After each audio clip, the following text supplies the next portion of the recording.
This is a video to show you how to do batch downloads of students' work that you can be giving feedback on and grading while offline, and then re-uploading your feedback in a batch as well.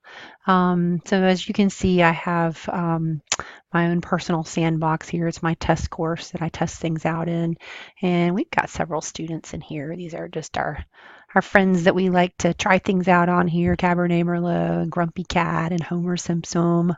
Yeah, we got several friends in here. Um, and I have set up in this course a test assignment for batch downloads just for this purpose that I want to show you. So this is the screen that you come to when you click on an assignment. And as you can see, here are all of our friends. Homer has submitted something that he thinks is an A+, and Grumpy Cat has submitted something, and Cabernet has submitted something, and 3 people have not, but that's maybe how your courses go as well. Not everybody submits on time. So this is what the screen looks like. The first thing that you want to do if you want to do a batch download, if you've never done one before, is make sure that this is not clicked right here. This download submissions and folders is not clicked. The default setting initially in Moodle is that it is clicked, but you do not want to be downloading these submissions in separate folders into a zip file. It just makes for a lot more clicking. So the first thing you should do when you're about ready to do this is go ahead and come to that main screen for your assignment where you're going to be grading and unclick that. Okay. And then go back to the landing page for that assignment, and then you're going to come to the cogwheel, click that, and then go to the bottom of that menu and say download all submissions. All right. And it's going to create a zip file for you.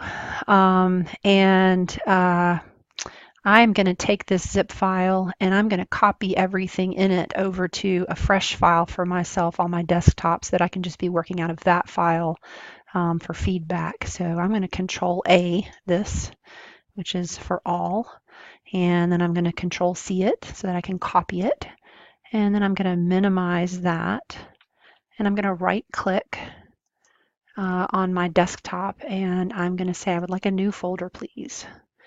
So I'm going to create a new folder and I'm going to call this Rachel's feedback file for a batch download, or whatever you want to call it. All right.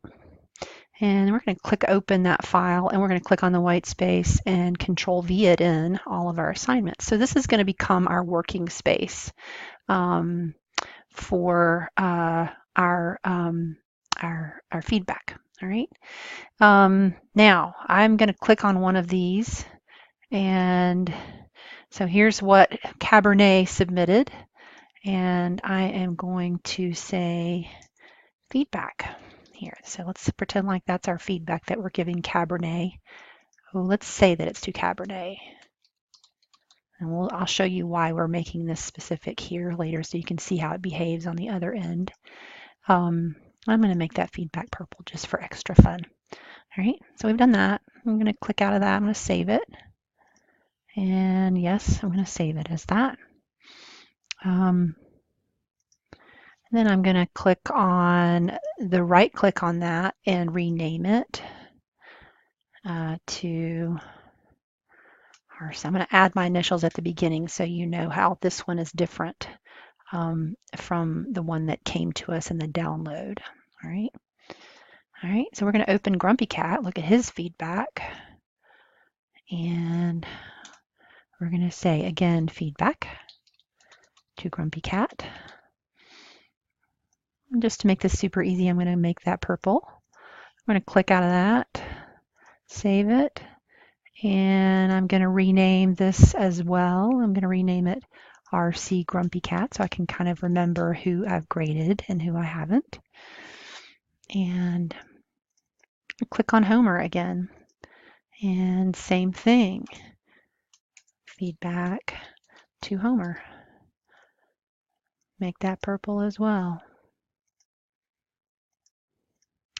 And then click out of that, yes, save it. And as you can guess, I'm going to rename this as well, so I know which ones have feedback. All right, so we're all set here with our feedback in each of our assignments. And I'm gonna minimize this, and I'm gonna right click it, and I'm gonna say send to a compressed zip folder, and it's gonna create a new one, which is kind of scooched out of the way down here on my desktop. All right. So I still have my course open here. If you're working offline in a travel situation or you don't have great Wi-Fi at home, this is a great use of this. I would just be coming into my main course page. Again, I would come into the assignment landing page itself, and I would click View All Submissions. All right, and I want to upload the feedback that I've given Grumpy Cat and Homer and Cabernet. And I would come to this grading action box up here, and I'd click Choose, and I would say that I would like to upload multiple feedback files in a zip. And then I can take my feedback file in this zip folder and just drag and drop it.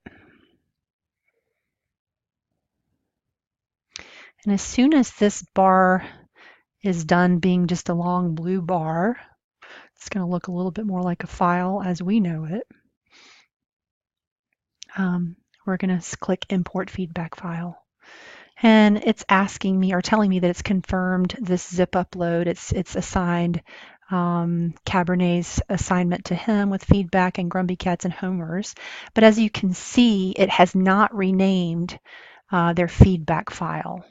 Okay, so it's not going to bring in the new name that you may have given it in your old feedback file. Just wanted you to see how that behaves. And then we're going to click Confirm, and we're going to click Continue. And then it's going to put us out on our main grading page. And if we scroll around, we can see, sure enough, that these feedback files have been added in the right places for these students, because for Homer, we're going to click on his file, and we're going to open it. And sure enough, this is the one for homework. I mean, for Homer. So he got his right feedback, but as you can see, it did not rename that file in this feedback file when it uploaded it. Okay, let's just check this one to be sure as well. Sure enough, this is for Grumpy Cat. Grumpy Cat got his correct feedback, but it did not rename his file when it zipped and unzipped for us. Okay, just so you know how that behaves. Yeah, and that is how to do batch downloads and re-uploads if you're grading student work offline. Hope that's helpful.